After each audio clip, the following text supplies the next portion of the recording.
जय माँ लक्ष्मी भक्तों।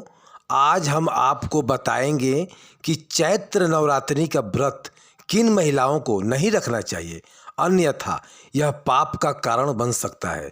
कुछ विशेष महिलाओं के लिए इस व्रत को रखना उचित नहीं माना जाता है, जिससे माता रानी अप्रसन्न हो सकती है और इसका नकारात्मक प्रभाव पूरे परिवार पर पड़ सकता है। इसलिए यह जानना बहुत ज़रूरी है कि कहीं आप भी उन महिलाओं में से शामिल तो नहीं हैं।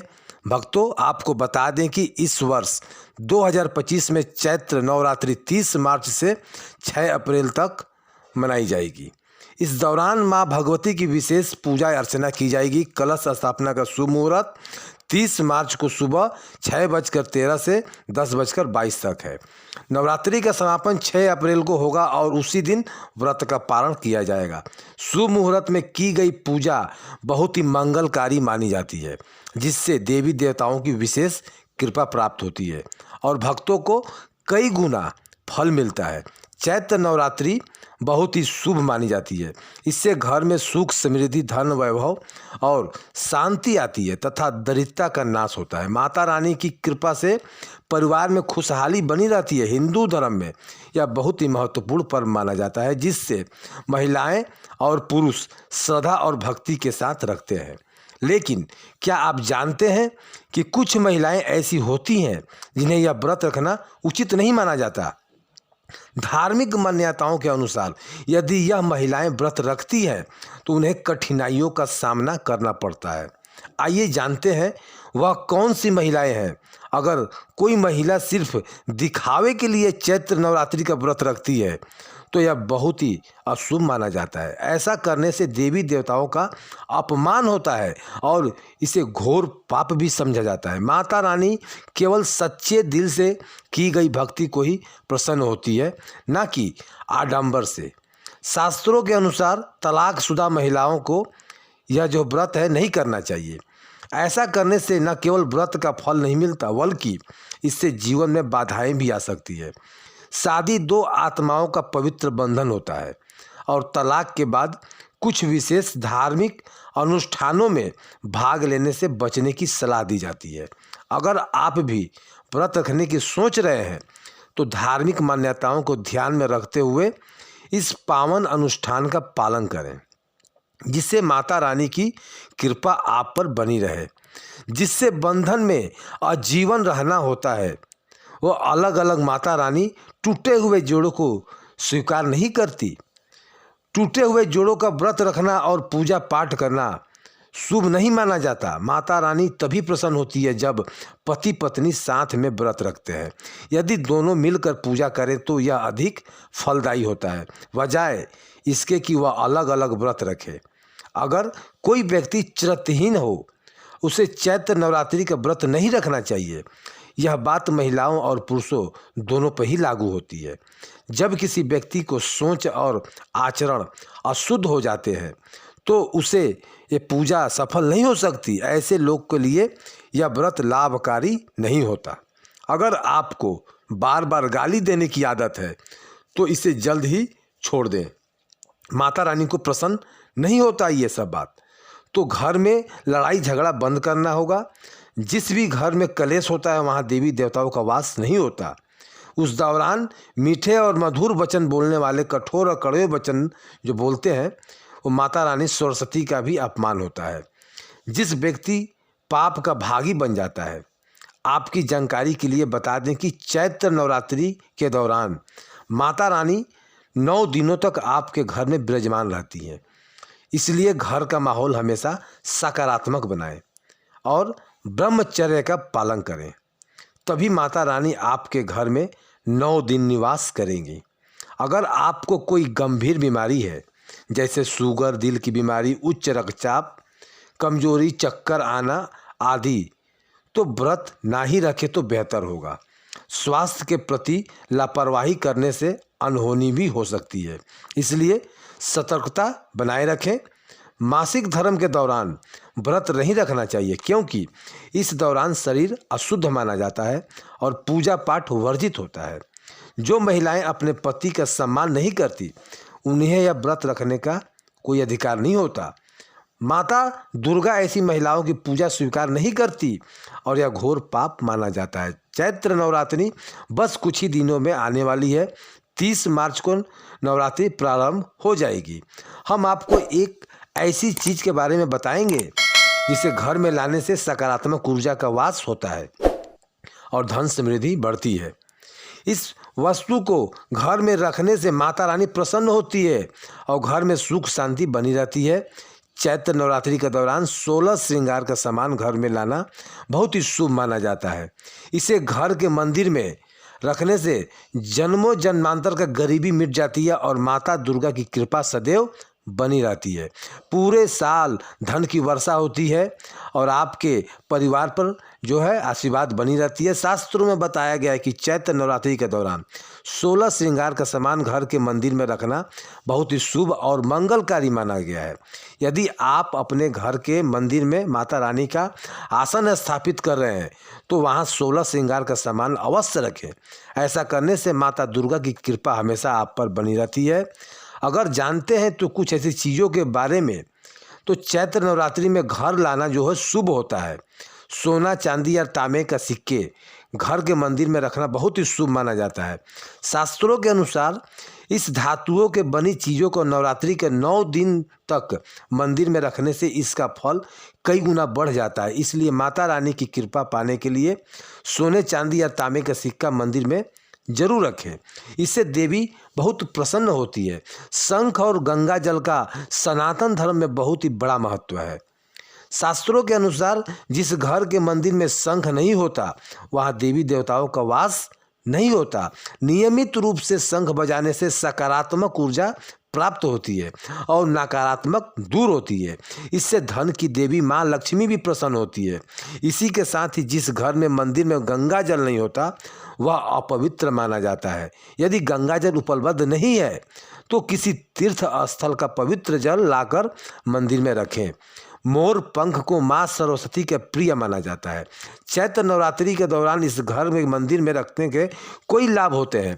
विशेष रूप से नवरात्रि में मोर का पंख रखने से माँ दुर्गा प्रसन्न होती है और घर में सकारात्मक ऊर्जा का संचार होता है।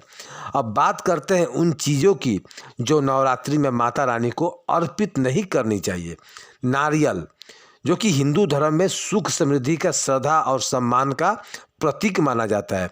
इसे श्रीफल भी कहा जाता है और हर शुभ कार्य में इसका विशेष महत्व होता है। माता रानी के पूजन में भी नारियल का उपयोग किया जाता है, विशेष रूप से कलश स्थापना में। लेकिन नारियल के सही प्रकार का चयन करना बहुत जरूरी है।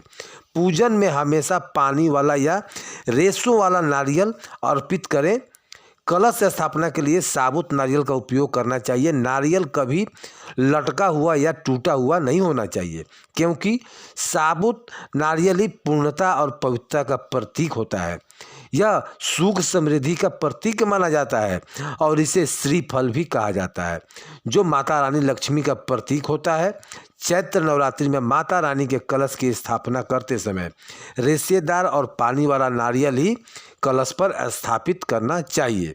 साथ ही यह ध्यान रखना बहुत जरूरी है कि नारियल को हमेशा कलश के ऊपर लेटाकर रखना चाहिए। घटना स्थल पर जो है समय नारियल के खेड़ा करके रखा जाता है। नारियल को लाल कपड़े में लपेटकर कलश पे स्थापित करना चाहिए। शास्त्रों के अनुसार जब नारियल को सही तरीके से रखा जाता है तभी व्रत और पूजन का पूरा फल प्राप्त होता है। महिलाएं माता रानी को नारियल अर्पित कर सकती हैं, लेकिन उन्हें नारियल तोड़ना नहीं चाहिए। शास्त्रों के अनुसार नारियल बीज रूप होता है और महिलाओं का शरीर भी सृजन का आधार होता है, इसलिए महिलाओं को नारियल नहीं तोड़ना चाहिए। अब बात करते हैं कुछ और पूजन संबंधित बातों की। माता रानी की पूजा में लौंग का विशेष महत्व होता है, लेकिन कई बार लोग इसमें गलती कर बैठते हैं। माता रानी को लौंग अर्पित करते समय उसमें घी भी चढ़ाना चाहिए। ऐसा करने से देवी बहुत प्रसन्न होती है और भक्तों को विशेष आशीर्वाद मिलता है। चैत्र नवरात्रि में माता रानी को तुलसी के पत्ते अर्पित नहीं करना चाहिए। शास्त्रों के अनुसार माँ दुर्गा की पूजा में तुलसी पत्र का प्रयोग वर्जित है। तुलसी पत्र भगवान विष्णु और गणेश जी को अर्पित करना सकते हैं, लेकिन माता रानी को नहीं, क्योंकि इसके अलावा सफ़ेद फूल भी माता रानी को अर्पित नहीं करना चाहिए। माता रानी को लाल रंग के फूल अत्यंत प्रिय है, विशेष रूप से गुलाब और कमल के फूल। अगर आपके जीवन में जो है धन की कमी नहीं बनती रहती है तो इसका कारण है कुछ वास्तु दोष। तो वास्तु शास्त्र के अनुसार घर में थोड़ी सी भी वास्तु संबंधित त्रुटि जीवन भर गहरा प्रभाव हो सकता है। कई बार अचानक धन की हानि होती है, काम बिगड़ने लगते हैं या परिवार का कोई सदस्य बार बार बीमार पड़ने लगता है। अगर आप बहुत मेहनत करते हैं उसके बावजूद आर्थिक समृद्धि नहीं प्राप्त हो पाता तो इसका कारण घर में मौजूद वास्तु दोष हो सकता है। इन देशों को ठीक करने के लिए सकारात्मक ऊर्जा का संचार होता है और आर्थिक स्थिति मजबूत होती है। अगर आप घर के वास्तु से जुड़ी कुछ गलतियां कर रहे हैं तो इससे कोई आप परेशानियों को हो सकती है, इसे आप ही आज ही सुधारें। इससे दरिद्रता आ सकती है और आप आर्थिक तंगी का शिकार हो सकते हैं। इसलिए आपको तुरंत नीचे दिए गए वास्तु टिप्स को अपनाना चाहिए, लेकिन उससे पहले यदि आप चाहते हैं कि माता लक्ष्मी का आशीर्वाद आप पर सदैव बने रहे तो वीडियो को एक लाइक करें और चैनल को सब्सक्राइब करें और कमेंट बॉक्स में जय माँ लक्ष्मी, जय माँ दुर्गा जरूर लिखें। इससे माता रानी की कृपा आप पर सदैव बनी रहेगी, परिवार पर खुशी रहेगी। अब आप जानते हैं वास्तु के उपाय। शास्त्रों के अनुसार चैत्र नवरात्रि के दौरान रात के समय झाड़ू लगाना घर में दरिद्रता को आमंत्रित करना होता है। इससे धन की देवी लक्ष्मी प्रसन्न नहीं होती, जिससे आर्थिक समस्याएं बढ़ सकती है। हो सकता है कि आपके घर में होने वाले आर्थिक नुकसान का कारण आपको शाम का झाड़ू लगाने की आदत की वजह से हो सकती है। तो आपको तुरंत अपनी आदत को बदलना चाहिए। अगर आपके घर में मुख्य द्वार पर नवरात्रि के दिनों में अंधेरा रहता है तो यह बहुत ही अशुभ माना जाता है। मुख्य द्वार पर अंधेरा होने से बचना चाहिए और इससे काम बिगड़ सकता है और मेहनत के बावजूद सफलता नहीं मिलती। तो इसलिए आपको हमेशा इस बात का ध्यान रखना चाहिए कि घर के मुख्य द्वार पर पर्याप्त रोशनी होना चाहिए। लोगों की आदत होती है कि वह नल को खुला छोड़ देते हैं, जिससे पानी व्यर्थ बहता रहता है। वास्तुशास्त्र के अनुसार यह अशुभ माना जाता है।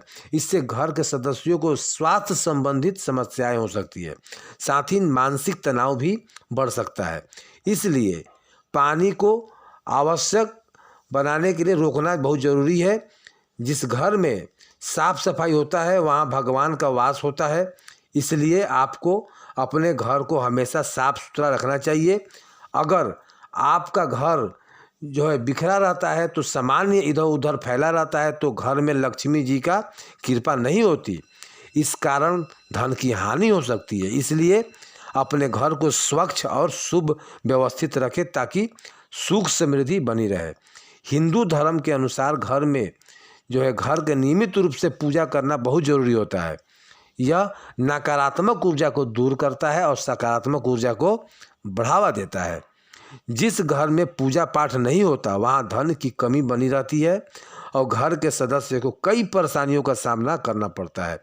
इसलिए हर सुबह उठकर अपने घर के मंदिर में पूजा अवश्य करनी चाहिए। सबसे महत्वपूर्ण बात यह है कि घर के बाथरूम और टॉयलेट के दरवाजे को हमेशा बंद रखना चाहिए। ऐसा माना जाता है कि अगर बाथरूम और टॉयलेट के दरवाजे खुले रहते हैं तो इससे घर में नकारात्मक ऊर्जा फैलती है, जिससे आर्थिक स्थिति प्रभावित हो सकती है। इसलिए हमेशा इन दरवाज़ों को जो है बंद करके रखें, आदत डालें कि ताकि घर के सकारात्मक बनी रहे और धन समृद्धि में वृद्धि हो। नंबर 7, चैत्र नवरात्रि के दौरान मुख्य द्वार पर तलवार या चाकू लटकाने से बचना चाहिए। ऐसा करने से परिवार के सदस्यों के बीच संघर्ष और तनाव बढ़ सकता है।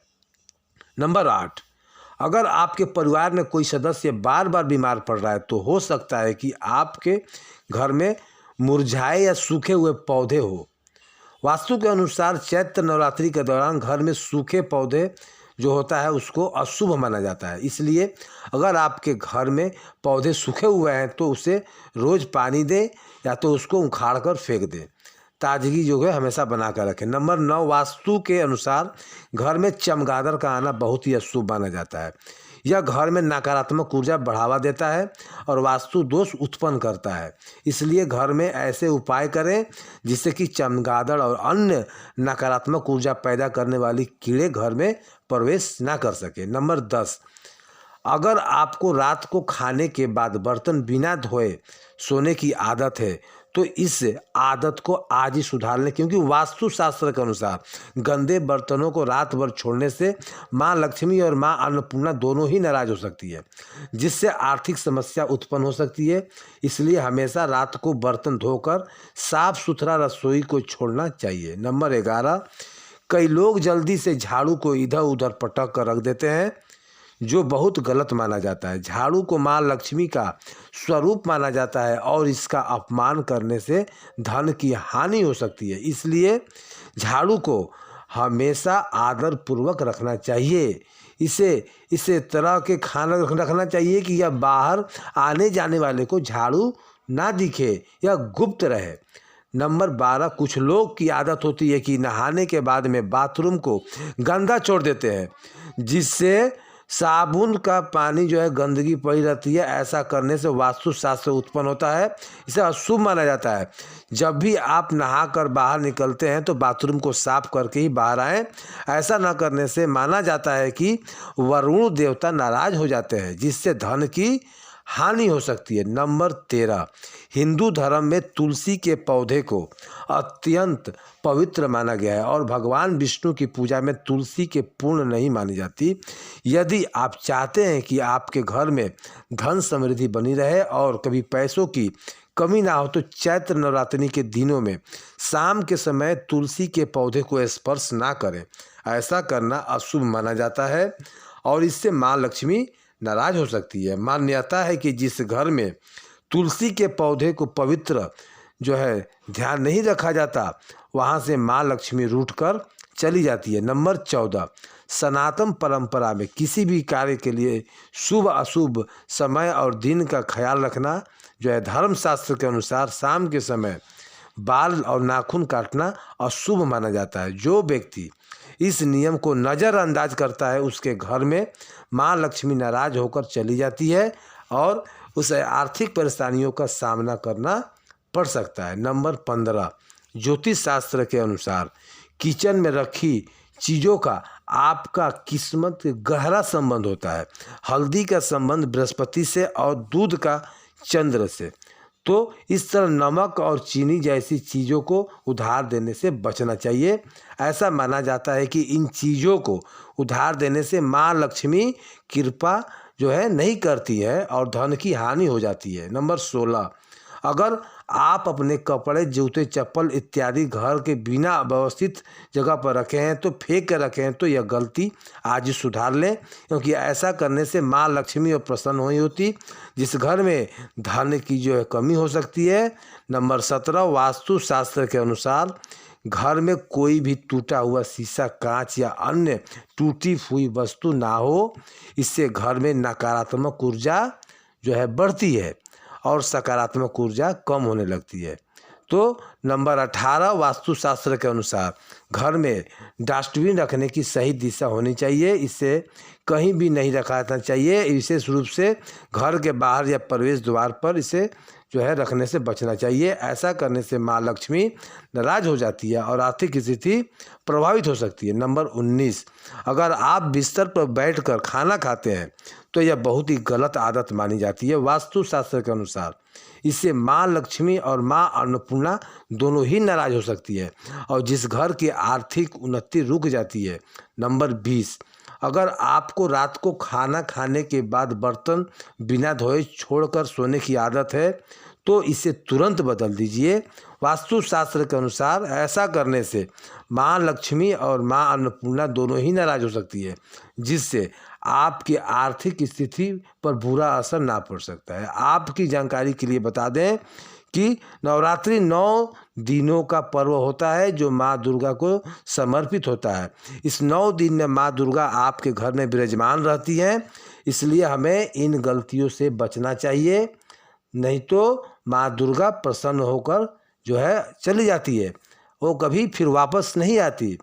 आर्थिक कठिनाइयों का सामना करना पड़ सकता है, इसलिए हमें नवरात्रि के दौरान इस कार्यों को करने से बचना चाहिए। तो दोस्तों, यह थी वह जानकारी जिसका पालन करने से हमें माँ लक्ष्मी और माँ दुर्गा का कृपा प्राप्त हो सकती है। आपको यह जानकारी कैसी लगी हमें कमेंट बॉक्स में ज़रूर बताएं और सच्चे हृदय से लिखें। जय माँ लक्ष्मी, जय माँ दुर्गा, हम पर और हमारे परिवार पर कृपा बनाए रखना। कमेंट बॉक्स में जय माँ लक्ष्मी जरूर लिखें। वीडियो को अंत तक देखने के लिए आपका तहे दिल से धन्यवाद।